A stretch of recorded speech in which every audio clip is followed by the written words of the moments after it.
Season 2 of Monarch Legacy of Monsters just wrapped up, and what a awesome season. Spoilers are ahead, so if you haven't watched, please, yep, you're warned.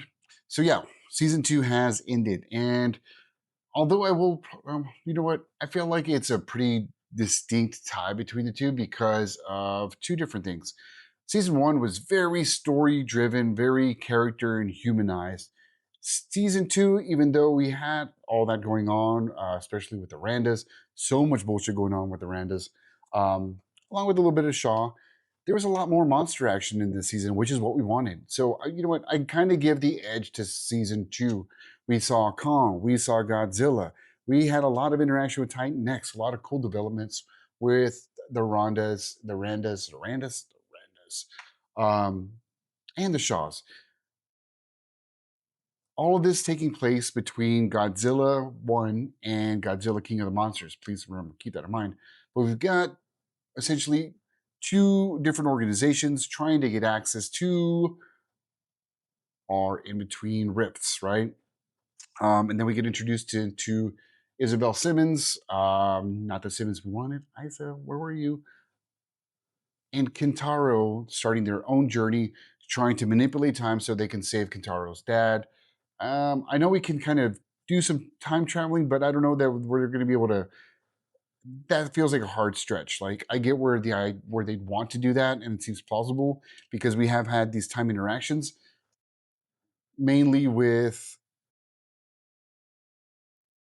um, what the hell's her name, Grandma Randa coming to the future and disappearing from the past, but that all set in motion things that were happening. I don't know that we can necessarily go backwards, but I'm sure we're going to explore that in season 3. We end with a really cool fight with Titan X and Kong, as Titan X has been on Skull Island.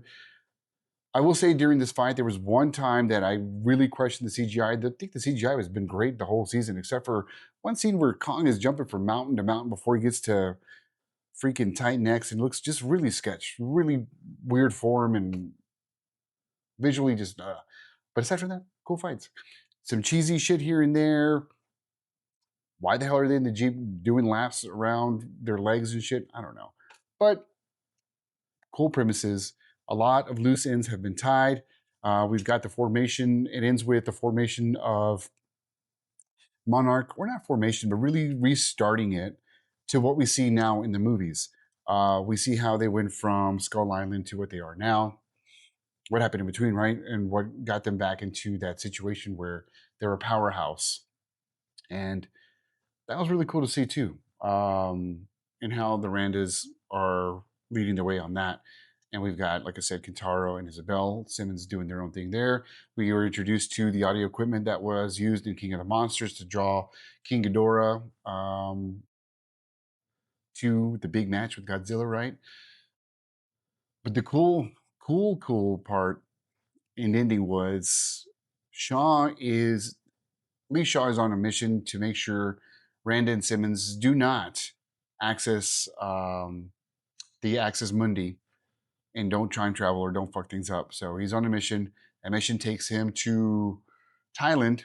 And in Thailand, we end the episode with one of the greatest Titans that ever lived, the Firebird himself, Rodan. Really fucking cool. This is clearly before we fully see him in King of the Monsters. And now we have to wait for season 3. Like, why? Why do we have to wait for season 3 for so long? But it's worth the wait. This show altogether has been a lot better than it should have ever been. Entertaining, story-driven, action, all the monsters we wanted, all our Titans. Fabulous, fabulous cast. I'm excited. I cannot wait for season 3. And I really hope that, honestly, I think season 3 should probably be it. Let's cap it off there, unless we want to do some other time jumps. Actually, that would make a lot of sense. Time jump between the other movies, but this one, wrap it up, dives into King of the Monsters, and then we can go elsewhere with other movies and probably, other gaps. I dug it. I give the whole season a solid 3. You know what? 4 out of 5. I'm gonna give it 4 out of 5. Let me know what you thought down below. Until the next alert, my nerds, appreciate you.